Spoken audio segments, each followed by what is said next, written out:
అధ్యాయం 19వ వచనం చదవండి. ఆదికాండము 21వ అధ్యాయం 19వ వచనాన్ని. ఆదికాండము 21వ అధ్యాయం 19వ వచనం. మరియు దేవుడు ఆమె కన్నులు తెరిచినందున నీళ్ల ఊటను చూచి వెళ్ళి చిన్నవానికి త్రాగనిచ్చినట్లుగా వాక్యం మనం చూస్తా ఉన్నాం. దేవునికి స్తోత్రం. హల్లెలూయా. ఇక్కడ హాగరు ఆ బెర్షెబా ఎడారిలో తిరుగుతా ఉంది. దేవుని మాట ప్రకారం అబ్రహాముతో దేవుడు చెప్పాడు, ఈ యొక్క ఇష్మాయేల్ నీతో ఉండటానికి వీల్లేదు, నీ వారసుడు నీ గర్భంలోంచి వస్తా అని చెప్పి ఇస్సాకు నీకు వారసుడు కాబట్టి ఇష్మాయేల్ని పంపివేయమని చెప్పాడు. దేవుని స్తోత్రం. హల్లెలూయా, హల్లెలూయా. ఏమంటే అప్పుడు ఇక తప్పేది లేక అబ్రహాము హాగర్ని తన కుమారుని ఇష్మాయేల్ని ఆ నీళ్లను తిత్తిని వాళ్ళకి నెత్తి మీద పెట్టి పంపించేశాడు. దేవుని స్తోత్రం. అయితే కొంత దూరం వెళ్ళిపోయిన తర్వాత ఆ నీళ్లు అయిపోయినాయి. వాళ్ళకి ఏం చేయాలో హాగర్కి అర్థం కాని పరిస్థితి. ఏం చేసింది, పిల్లల్ని ఎక్కడో పెట్టేసి ఇంటి మీద దూరం పడేసేసి ఆమె ఎక్కడో ఉండి పిల్లవాడిని చావు నేను చూడలేను అనుకొని ఆమె ఏడవటం ప్రారంభించింది. దేవుని స్తోత్రం. ఏమండి, పిల్లాడు ఏడుస్తున్నాడు, తల్లి కూడా ఏడుస్తా ఉంది. అక్కడ చక్కని మాట మనం చూస్తాము. దేవుడు ఆ చిన్నవాని మొరను వినెను. అప్పుడు దేవుని దూత ఆకాశం నుండి హాగరును పిలిచి, హాగరు నీకేమి వచ్చింది, భయపడకు మాకు. ఆ చిన్నవాడున్న చోట దేవుడు వాని స్వరము విన్నాడు. దేవుని స్తోత్రం. నీటి ఊట పక్కనే ఉంది కానీ కన్నులు తెరవబడలేదు కాబట్టి హాగరుకు అర్థం కాలేదు. దేవుని స్తోత్రం. మన జీవితాల్లో కూడా ఆశీర్వాదాలు, దేవుని సన్నిధి మన ప్రక్కనే ఉంటుంది. కానీ మనం పాపము చేత అపరాధముల చేత చచ్చిన స్థితిలో ఉన్నాం కాబట్టి దేవుని విషయాలు మనకు అర్థం కావట్లేదు. ఎప్పుడు అర్థం అవుతాయంటే మన కన్నులు తెరవబడినప్పుడు దేవుని విషయాలు, దేవుని ఆశీర్వాదాలు మనకు అర్థమవుతాయి. దేవునికి స్తోత్రం. అప్పుడు నీటి ఊట ఎప్పుడు కనపడి దేవుడు ఆమె కన్నులు తెరచినందున ఆమె నీటి ఊట చూచి వెళ్ళి ఆ తిత్తిని నీళ్లతో నింపి తన కుమారునికి త్రాగించింది. దేవుని స్తోత్రం. హల్లెలూయా. కనుక దేవుని గురించి ఏదైనా మనం అనుభవించాలి అని అంటే మన కన్నులు తెరవబడాలి. అందుకే చక్కని మాట దావీదు తెలియజేశాడు, నీ ధర్మశాస్త్రమందు ఆశ్చర్యమైన సంగతులు చూచున్నట్లు నా కన్నులు తెరువు ప్రభువా. దేవుని స్తోత్రం. హల్లెలూయా. ఏమండి, ఆధ్యాత్మికంగా మన మనోనేత్రం తెరవబడినప్పుడు మాత్రమే దేవుని మనం ధైర్యంగా చూస్తాం. ఏమంటే దేవుని ఆశీర్వాదాన్ని మనం చూస్తాం, దేవుని సన్నిధి మనం అనుభవిస్తాం. అందుకని మన ఆత్మీయ నేత్రము తెరవబడాలి. ఏమంటే బాహ్యమైన వాటిని చూడటానికేమో మన కన్నును మూసుకోవాలి. మనం మా టీవీ ఇంకా సీరియల్స్ ఎంతమంది చూస్తున్నారు? సీరియల్ చూసి ఉన్నారు మా సంఘంలో ఇంకా. ఇవన్నీ కూడా అందుకే దావీదు చెప్పాడు ముందుగానే, వ్యర్థమైన వాటిని చూడకుండా నా కన్నులు త్రిప్పివేయి ప్రభువా. ఎంతగా శాసించుకున్నాడో చూడండి. పాపం విషయంలో మనం అంత గట్టిగా ఉండాలి. ఏమండి, పాపం విషయంలో మనం అంత కఠినంగా ఉండాలి. అప్పుడు మాత్రమే ఈ శరీరం మన మీద పెత్తనం చేయకుండా ఉంటుంది. ఈ శరీరం మన మీద పెత్తనం చేయకుండా ఉండాలి అని అంటే మనం ఏం చేయాలి? నీకు వ్యతిరేకమైన వాటిని చూడకుండా, నీకు వ్యతిరేకమైన వాటిని ప్రభు నేను ఆశించకుండా నా కన్నులు త్రిప్పివేయి ప్రభువా అని దావీదు దేవుని సన్నిధిలో ప్రార్థించాడు. అయితే నీ ధర్మశాస్త్రమందు ఆశ్చర్యమైన సంగతులు చూడడానికి నా కన్నులు బాగుగా తెరువు. దేవుని స్తోత్రం. హల్లెలూయా. ఏమా, వాక్యాన్ని మనం చదువుతున్నప్పుడు ఎంతమంది వాక్యం చదువుతున్నారు? వాక్యం చదువుతున్నాం అసలు? ఏమండి, వాక్యం ఎంతమంది చదువుకున్నారు? చెప్పరే, చదివేవాళ్ళు చెప్పండి. అంటే చెప్పట్లేదంటే ఎవరు చదవట్లేమాట వాక్యం. మా పొలే మా జరిగిపోతాయి, వాక్యం చదువుకుంటా ఉంటున్నారా అనుకుంటున్నారా? ఏమా, మన పనులు మనకి ఎంత ముఖ్యమో దేవుని మాటలు కూడా, దేవుని వాక్యాన్ని కూడా మనం చదవాలి. కొన్ని వారం మనం నేర్చుకున్నాం కదా, ఏంటండి? యెహోవా ధర్మశాస్త్రం ఆనందించచ్చు, దివారాత్రము ధ్యానించేవాడు ధన్యుడు. వాడు ఎలా ఉంటాడంట? నీటి కాలవల యోరన నాటబడిన చెట్టు ఏ విధంగా ఫలభరితంగా పచ్చగా సారం కలిగి ఉంటుందో మనం వాళ్ళు ఉండాలి అంటే మనం ధర్మశాస్త్రాన్ని, వాక్యాన్ని చదవాలి. మనకు చదవట్లేదు కాబట్టి మనకు సమస్యలు తీరట్లా. ఏమండి, మనకున్నటువంటి ఏమండి బాధల బోట్లా. అక్కడ ఏమంటాడు, అలా చేసిన వారు యోరను నాటబడిన చెట్టు, నీటి కాలంలో యోరను నాటబడిన చెట్టు ఎలా ఉంటుందో, ఏమండి ఇవి ఎన్నో మార్లు వింటున్నాం కానీ వింటే ప్రయోజనం లేదు. మనం దాన్ని అనుసరించినప్పుడు ఆశీర్వదించబడతాం, మనం మేలుతో నింపబడతాం మనం. అందుకని మనం ఖచ్చితంగా ధర్మశాస్త్రంలో ఆనందిస్తూ దాని దివారాత్రులు అంటాం. ఏమండి, దివారాత్రం దాన్ని ధ్యానిస్తే అప్పుడు నీటి కాలం యోరన చెట్టు ఎలా ఉంటుందో అలా ఉంటాం మనం. మనకప్పుడు మన దరిద్రం ఎందుకు పోవట్లేదంటే దేవునికి మన ప్రాధాన్యత ఈటలా. ఏమండి, మన సమస్యలు ఏదే కొట్టుకాడుతున్నాం తప్ప వాటిని పక్కన పెట్టి దేవునికి మనం ప్రాధాన్యత ఇస్తే మనం నీటి కాలంలో ఉన్న యోరన చెట్టు ఏ విధంగా ఉంటుందో అలా ఉండటానికి ప్రభు మనల్ని ఆశీర్వదిస్తాడు. దేవునికి స్తోత్రం. హల్లెలూయా, హల్లెలూయా. అందుకని వాక్యాన్ని ఖచ్చితంగా మనం చదువుకోవాలి. అప్పుడే ధర్మశాస్త్రం సంగతులు మనకు అర్థమవుతాయి. ప్రభువే చెప్తున్నాడు ఇర్మియా ద్వారా, నాకు మొర్ర పెట్టండి, మీకు ఉత్తరం ఇయటమే కాదు, గూఢమైన సంగతులు మీకు బయలుపరుస్తానన్నాడు దేవుడు. ఏంటి చెప్పండి? గూఢమైన సంగతులు కూడా నేను మీకు తెలియచేస్తాను. అందుకని ధర్మశాస్త్రాన్ని మనం అర్థం చేసుకోవాలి, వాక్యాన్ని అర్థం చేసుకోవాలి అని అంటే నా ఆత్మీయ నేత్రం. ఎందుకంటే సాతాను మూసేసాడు కదా, అవిశ్వాసులైన వారి మనోనేత్రానికి వాడు గుడితనం కలుగు చేశాడు. కాబట్టి దాని నుంచి మనం బయటికి రావాలి అంటే నా మనోనేత్రం వెలిగించయ్యా, నా కన్నులు తెరవండి ప్రభు అని దేవుని సన్నిధిలో మనము ప్రార్థన చేయాలి. దేవునికి స్తోత్రం. హల్లెలూయా. రాజుల 2వ గ్రంథంలో, రాజుల 2వ గ్రంథం 6వ అధ్యాయము 16-17 వచనాలు చదవండి. రాజుల 2వ గ్రంథం. భయపడవద్దు, మన పక్షంలో ఉన్నవారు వారు వారికంటే అధికులై ఉన్నారు. యెహోవా వీడు చూసినట్లు దయచేసి వీళ్ళు కన్నులను తెరవమని ఎలీషా యెహోవా పనివాని కళ్ళను తెరవజేశాను కనుక ప్రార్థన చేయగా యెహోవా వాని కళ్ళను తెరవజేశాను కనుక వాడు ఎలీషా చుట్టూ పర్వతములను అగ్నిరథముల చేత రథము చేతను నిండి ఉండట చూచాను. స్తోత్రం. ఇక్కడ ఎలీషా పనివాడు శత్రువు వస్తున్నప్పుడు, సిరియనులు వస్తున్నప్పుడు వారు యుద్ధాన్ని చేయడానికి వస్తా ఉన్నారు. అప్పుడు ఎలీషా పనివాడు గెహాజీ వాళ్ళు రావడం చూచి భయపడి అంటున్నాడు కదా. ఏమన్నాడు ఇక్కడ? అతడు భయపడి మన పక్షంలో ఉన్నవారు వారికంటే అధికులై ఉన్నారని చెప్పి ఆ యజమాని దగ్గరికి వెళ్ళి, ఎలీషా దగ్గరికి వెళ్ళి ఈ విషయాలు చెప్తా ఉన్నాడు. అయ్యా మనం ఏం చేద్దాం? అప్పుడు శత్రువులు ఎక్కువ ఉన్నారు, మనం తక్కువ మంది ఉన్నాం, ఏంటి మన పరిస్థితి అంటున్నప్పుడు ఆయన అంటున్నాడు, నువ్వు భయపడొద్దు.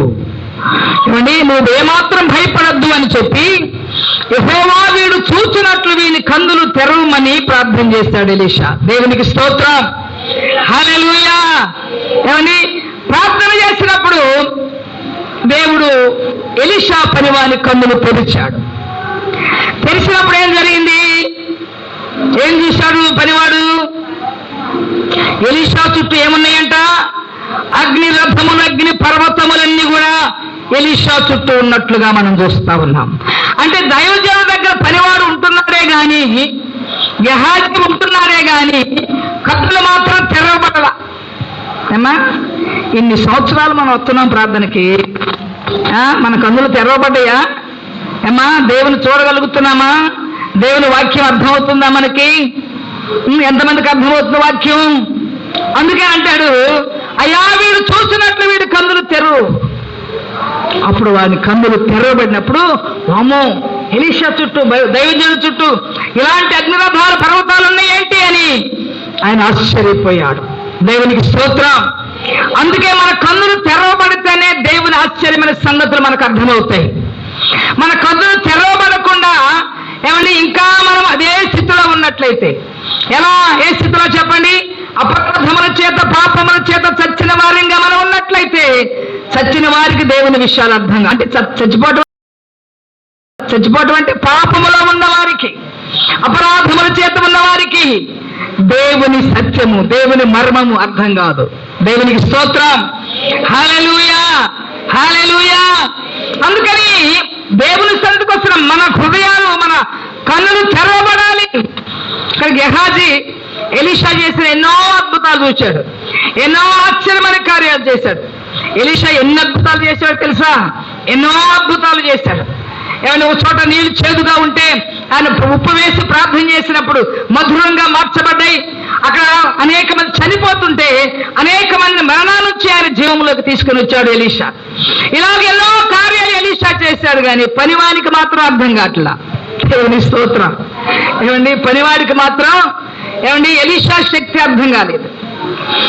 ఒక కుమారుడు మరి సునేమిన కుమారుడు చనిపోతే ఎలీషా బ్రతికించాడు.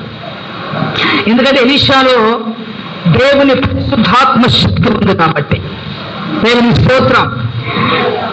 ఏమండి, ఆ చిన్నవాని మీద ఆయన కూడా, ఆ చిన్నవాని కళ్ళు మీద కళ్ళు పెట్టి, చేతుల మీద చేతులు పెట్టి ఏమండి ఆయన ప్రార్థన చేసినప్పుడు వెట్టగలిగి, అదే పరిశుద్ధాత్మక సాదృశ్యం, వెట్టగలిగి దైవజనంలో శక్తిని బట్టి పిల్లవాడు తిరిగి బ్రతికాడు.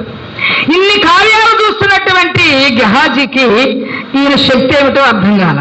అందుకే ప్రభు అన్నాడు, అక్కడ ఎలీషా అన్నాడు, అయ్యా వీరి కన్నులు తెరువయ్యా, వీరి కన్నులు తెరువు ప్రభు అని ప్రార్థన చేసినప్పుడు వెంటనే ఎలీషా చుట్టూ అగ్ని రథములు, అగ్ని గుర్రములను గెహాజీ పనివాడు చూడగలిగాడు. దేవుని స్తోత్రం. ఏమండి, వింటున్నటువంటి మాటలు, ఏమంటే దేవుని సన్నిధికి వచ్చి వింటున్న మన మాటలు మనం ఆధ్యాత్మికంగా మనం జీవించే విధంగా ఉండాలి. ఏమంటే ప్రార్థన ఉన్నంతసేపు ప్రార్థన వారికే అని, తర్వాత మన లోకంలోకి వెళ్ళిన తర్వాత దేవుని శక్తి లేని వారిగా మనం ఉండకూడదు. ఏమంటే పైకి భక్తులు గలవారి వలె ఉండి దాని శక్తిని ఆశ్రయించిన వారు అంచె దినాల్లో ఉంటారని తిమోతి భక్తుడికి పౌలు తెలియజేశాడు. దేవుని స్తోత్రం. ఎలా ఉంటారంట? పైకి భక్తి గల వారిలాగే ఉంటారు. ఏమంటే మంచిగా చీరలు కట్టుకొని బైబిల్ సంఖ్యలో పెట్టుకొని ఎంతో చక్కగా వస్తాం ప్రార్థనకి. మరి లోపల శక్తి ఉండాలి మనకి. దేవుని స్తోత్రం. ఏముండాలి చెప్పండి? దేవుని శక్తి, దేవుని మంట, దేవుని అభిషేకం, దేవుని పరిశుద్ధాత్మ శక్తి చేత మనం నింపబడాలి. అప్పుడు మాత్రమే ఏమండి మనము దేవుని చూస్తాము, ఆశ్చర్యమైన సంగతులు మనం చూస్తాము. ఎదుటి వారికి కూడా మనలో ఉన్న శక్తి అర్థమయ్యే విధంగా ప్రభు చేస్తాడు. అందుకని నా కన్నులు తెరువయ్యాయి దావీదు ఎంతగానో ప్రార్థన చేస్తా ఉన్నాడు. నీ ధర్మశాస్త్రం ఆశ్చర్యమైన సంగతుల ప్రభు నేను తెలుసుకోవడానికి నా కన్నులు తెరవండి. ఏమండి, ఇప్పటి నుంచైనా ఇలాంటి ప్రార్థన చేయండి. అయ్యా, నేను ఓరకనే శరీరానుసారమైన భక్తి కాదు ప్రభు, శరీరానుసారంగా కాదు నేను మీ సన్నిధికి వెళ్లాల్సింది ప్రభు.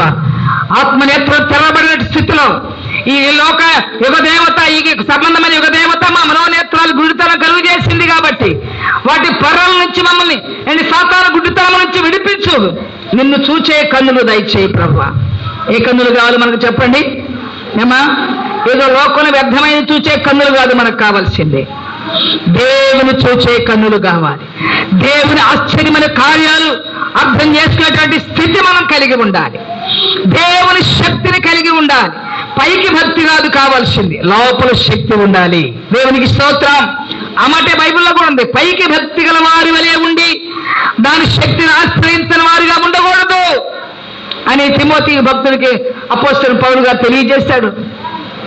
అందుకని మనము దేవుని చూడలేని వారిగా, దేవుని కార్యాలు తెలియని వారిగా గెహాజీ వలె మనము దేవుని సన్నిధిలో ఉండకూడదు. అలా ఉన్నట్లయితే ప్రభువా నా కన్నులు తెరవండి నాయన, నేనేదో నామకార్థంగా కాదు ప్రభువా, నీ శక్తిని ఎరిగిన దానిగా నేను ఉండాలి, నీ శక్తిని ఎరిగిన వానిగా నేను ఉండాలి, నీ ఆశ్చర్యమైన సంగతులు నాకు అర్థం కావాలి ప్రభువా. ఏమండి, ఆయన వాక్యంలో ఒక వ్యక్తిని మనం చూస్తాం. ఎవరు? ఆ నపుంసకుడు. వాక్యాన్ని చదువుతూ చాలా దూరం ప్రయాణం చేస్తున్నాడు, కానీ ఆయనకి ఏమి అర్థం కాల.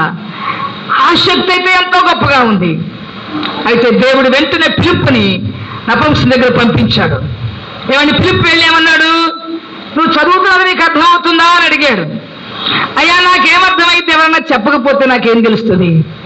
ఏమండి, ఎవరైనా చెబితే కదా నాకు అర్థమయ్యేది అన్నప్పుడు వెంటనే ఫిలిప్పు నపుంసకునికి ఏమండి వాక్యాన్ని తెలియజేశాడు, క్రీస్తుని గురించి ప్రకటించాడు.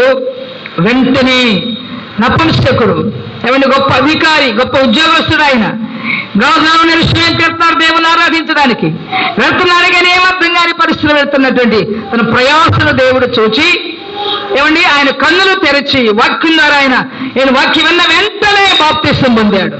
దేవుని స్తోత్రం. అంటే వాక్యం విన్న వెంటనే ఆయన కన్నులు తెరవబడ్డాయి, వాక్యం అర్థమైంది కాబట్టి వెంటనే ఆయనే అడిగాడు, నపుంసకుడు అడిగాడు, అలాగైతే ఇదిగో ఇక్కడ నీళ్లున్నాయి, రథం ఆపండి, ఇక్కడ నీళ్లున్నాయి, నేను బాప్తిసం తీసుకోవడానికి ఆటంకం ఏమిటి అని అడిగాడు. ఎవరు? నపుంసకుడు. దేవునికి స్తోత్రం. అందుకని చదువుతున్న వాక్యం మన జీవితంలో పని చేయాలి అని అంటే మనం కూడా దేవుడిని అడగాలి. ప్రభువా నా కన్నులు తెరవయ్యా, దావీదు ప్రార్థించినట్లుగా నా కన్నులు తెరవండి ప్రభు అని దేవుని సన్నిధిలో మనం ప్రభువుని అడిగేవారిగా మనం ఉండాలి. దేవునికి స్తోత్రం. హల్లెలూయా, హల్లెలూయా. మా దేవుని కార్యాలు మనం తెలుసుకోవాలి, దేవుని కార్యాలు వినడానికి, ఆయన ఆశ్చర్య సంగతులు మనం గ్రహించడానికి మనం దేవుని సన్నిధికి రావాలి. ఇది ఏదో పాస్టర్ గారి వరకే సంబంధించింది కాదు. మేమందరూ పాస్టర్ గారు అందరూ కూడా మిమ్మల్ని అందరూ సిద్ధపరుస్తుంది ఏమిటికయ్యా అంటే దేవుని దగ్గర ధైర్యంగా నిలబడటానికి. మీ దారిని మీరు బండి, మా దారిని చెప్పుకుంటూ పోతాను అంటానికి కాదు. చూడండి, ఒక మాట కొలసలకు రాసిన పత్రికలో ఆ మాట మనం చూస్తాము. కొలసలకు రాసిన పత్రికలో మనం గమనించినట్లయితే ఏమిటి ప్రయాస, ఏమండి ఎందుకు ఇంత భారం కలిగి దేవుని సన్నిధిలో ఎందుకు మేము ప్రయాసపడుతున్నాం, ప్రార్థిస్తున్నామంటే మిమ్మల్ని అందరినీ కూడా మొట్టమొదటి అధ్యాయం, కొలసలకు రాసిన పత్రిక మొదటి అధ్యాయం 28వ వచనం, ప్రతి మనిషిని క్రీస్తునందు సంపూర్ణునిగా చేసి ఆయన ఎదుట నిలవబెట్టవలనని సమస్త విధమైన జ్ఞానముతో మేము ప్రతి మనుష్యునికి బుద్ధి చెప్పుచు, ప్రతి మనుషునికి బోధించుచు ఆయనను ప్రకటించుచున్నాము. ఎందుకు ప్రకటిస్తున్నాము ఇక్కడ? ప్రతి మనుషుడు క్రీస్తునందు సంపూర్ణంగా చేయబడి దేవుని దగ్గర నిలబడేటువంటి స్థితిలో ఉండడానికి. దేవుని స్తోత్రం. ఏంటి దేవుని బిడ్డల ప్రయాస అంటే మిమ్మల్ని అందరూ కూడా, మనందరం కూడా క్రీస్తు న్యాయపీఠం దగ్గర మనమందరం కూడా ధైర్యంగా నిలబడాలి. ధైర్యంగా నిలబడాలంటే ఏం చేయాలి? ఏమండి, ఏ తప్పు చేయని వాడు, ఏ పాపం చేయని ధైర్యంగా ఉంటాడు, ఎవరిని లెక్క చేయడు. అలాగే మనం ధైర్యంగా, ఎందుకంటే ఆయన మహిమతో వస్తాడు, ఆయన పరిశుద్ధుడు దేవుని దగ్గర నిలబడాలంటే మనం పరిశుద్ధులంగా ఉండాలి. దేవుని స్తోత్రం. అలాగే మిమ్మల్ని అందరూ అక్కడ నిలబెట్టాలని అపోస్తలుడు పౌలు ప్రయాసపడుతూ ఈ విషయాలు చెప్తా ఉన్నాడు. మిమ్మల్ని అందరినీ సంపూర్ణంగా చేసి ఆయన ఎదుట నిలబెట్టాలి అని. దేవుని స్తోత్రం. హల్లెలూయా. అందుకని మనం సంపూర్ణంగా చేయబడి ఆయన దగ్గర, ఏమండి నా మట్టుకు నేను పోతే సరిపోదు, మీరందరూ కూడా, మిమ్మల్ని అందరినీ కూడా దేవుని దగ్గర నిలబెట్టడానికి ఈ ప్రయాస అంతా. దేవునికి స్తోత్రం. హల్లెలూయా, హల్లెలూయా. అందుకని మన కన్నులు తెరవబట్టడానికి మనం ప్రభువుకు సమర్పించుకోవాలి. నా కన్నులు తెరువయ్యా అని మనం ప్రార్థన చేయాలి. నిన్ను చూచే కన్నులు కావాలి ప్రభువా, నీ వాక్యాన్ని, నీ ధర్మశాస్త్రం ఉన్న గొప్ప సంగతులు అర్థం చేసుకోవాలి అంటే ప్రభువా నాకు నీ జ్ఞానం కావాలి.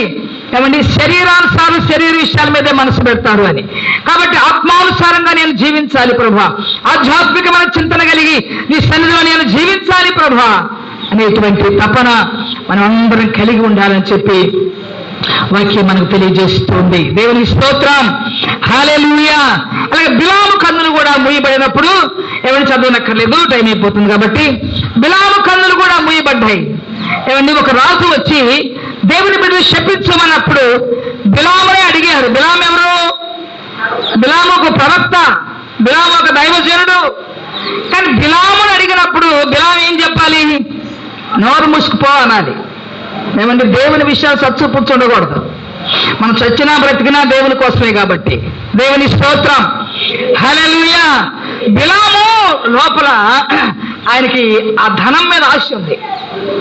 ఆశ ఉండి బాలాకు రాజు వచ్చి అన్నాడు, అయ్యా ఒక జనం వచ్చారు ఐగుప్తుల నుండి, వారు మాకంటే విస్తరించారు, గొప్ప జనంగా ఉన్నారు, కాబట్టి నువ్వు ప్రవక్తవి, నువ్వు శపిస్తే శపించబడతారంట, నువ్వు దూషిస్తే దూషించబడతారంట, కాబట్టి నువ్వు వారిని శపించు మా పక్షంగా అంటే ఏమనాలి? ఏమని నేను చెప్పింది చెప్పండి. ఏమనాలి?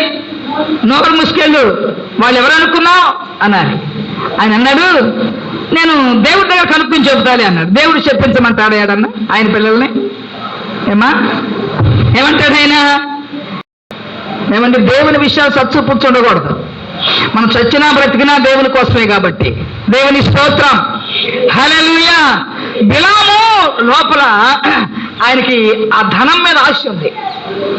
ఆశ ఉండి బాలాకు రాజు వచ్చి అన్నాడు, అయ్యా ఒక జనం వచ్చారు ఐగుప్తుల నుండి, వారు మాకంటే విస్తరించారు, గొప్ప జనంగా ఉన్నారు కాబట్టి నువ్వు ప్రవక్తవి, నువ్వు శపిస్తే శపించబడతారంట, నువ్వు దూషిస్తే ద్వేషించబడతారంట, కాబట్టి నువ్వు వారిని శపించు మా పక్షంగా. అంటే ఏమనాలి? ఏమండి నేను చెప్పింది చెప్పండి, ఏమనాలి? నోరు ముసుకెళ్ళు, వాళ్ళు ఎవరు అనుకున్నావు అనాలి. ఆయన అన్నాడు, నేను దేవుడి దగ్గర కనుక్కొని చెబుతాలి అన్నాడు. దేవుడు చెప్పించమంటాడు ఏడన్నా ఆయన పిల్లల్ని? ఏమంటాడు ఆయన? దేవుడు చెప్పించ అంటే బిలాముకున్నటువంటి లోభత్వం చూస్తున్నాం అక్కడ. ఎందుకంటే అక్కడ నేను అంతా చదివితే అక్కడ ఆశపడినట్లుగా వ్రాయబడలేదు, కానీ ఒక మాట చదవండి, తీతు రాసిన పత్రిక అనుకుంటాను, అక్కడ రాయబడింది ఈ మాట. బిలాము ఎలాంటి మనస్తత్వం కలిగి ఉన్నాడో, తీతు పత్రిక లేకపోతే స్తోత్రం, హల్లెలూయా, యోధా పత్రిక చూడండి, యోధా పత్రిక, యోధా పత్రిక, స్తోత్రం, హల్లెలూయా, హల్లెలూయా.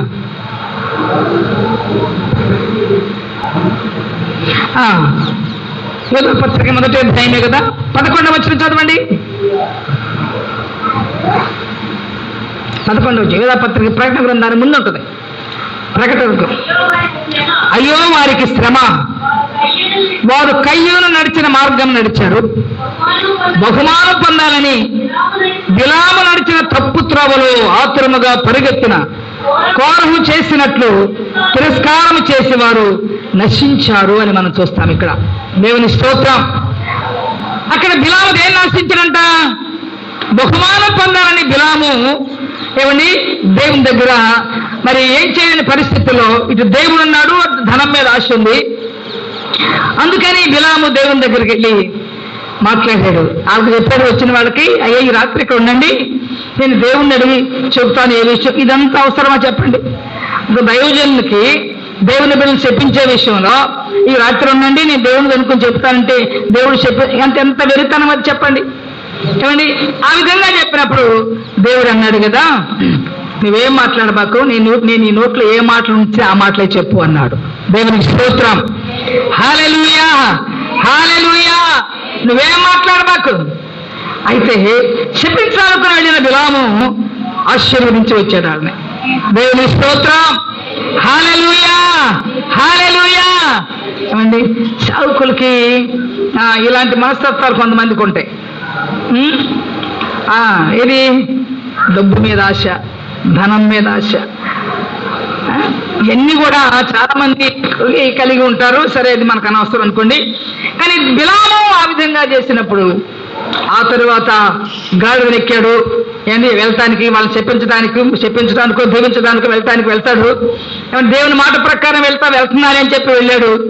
అయితే గాడిద మీద ఎక్కి వెళ్తున్నప్పుడు దేవుడు గాడిదకి ఎదురుగా వచ్చి నిలబడ్డాడు. దేవుని దూత గాడిదకి ఎట్టి వెళ్ళాలో అర్థం కాకుండా గాడిద మీద కింద పడేసింది. దేవుడిని బిలాముని, నీకింత ఇదేంటి ఏంటి, నన్ను కింద పడేస్తావా అని దాన్ని కొట్టాడు. ఎక్కి మరలా కూర్చున్నాడు. మరలా దేవునితో ఎదురుకుంది, గాడిదకి ఎదురుగా ఉంది. ఇటేమో గోడ ఉంది, వెనక్కి రావటానికి లేదు, ముందుకు పోవటానికి లేదు. ముందు దేవుని దోతుంది, వెనకేమో తిరగడానికి ప్లేస్ లేదు. మళ్ళీ పడేసింది, మళ్ళీ కొట్టాడు. ఏమండి మళ్ళీ మూడోసారి పడేసింది, మళ్ళీ కొట్టాడు. అప్పుడు గాడిద మాట్లాడింది. దేవునికి స్తోత్రం. ఏమండి బిలాము కన్నులు తెరవబట్టడానికి గాడిద మాట్లాడింది. ఏమని? ఇన్నిసార్లు నేను నీకు దాసీగా ఉండి నిన్ను ఎక్కించుకుని తిప్పుతున్నాను కదా, ఏనాడైనా నేను పడేసిన సందర్భం ఉందా? అయితే నువ్వు నన్ను కొట్టావు 3 సార్లు, ఎందుకు కొట్టావు అని నేను వెళ్తూ ఉండగా దేవుని దూత నాకు మార్గంలో కనబడింది. అక్కడ చదవటానికి టైం లేదు కాబట్టి ముగిస్తాను. అప్పుడు ఆ మాట చెప్పినప్పుడు బిలాము కన్నులు తెరవబడ్డాయి. దేవునికి స్తోత్రం. ఏమండి అక్కడ బిలాము దేన్ని ఆశించాలని రాయబడింది అక్కడ. ఏమండి బిలాము బహుమానం పొందాలని బిలాము నడిచిన మార్గంలో అనేకం నడుస్తున్నారు కాబట్టి వారికి శ్రమ. దేవునికి స్తోత్రం.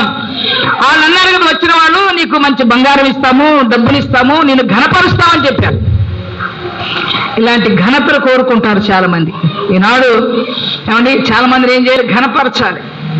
మందిరంలో ఏమైనా పని చేశారనుకోండి, వాళ్ళ పేరు చెప్పాలి ఖచ్చితంగా.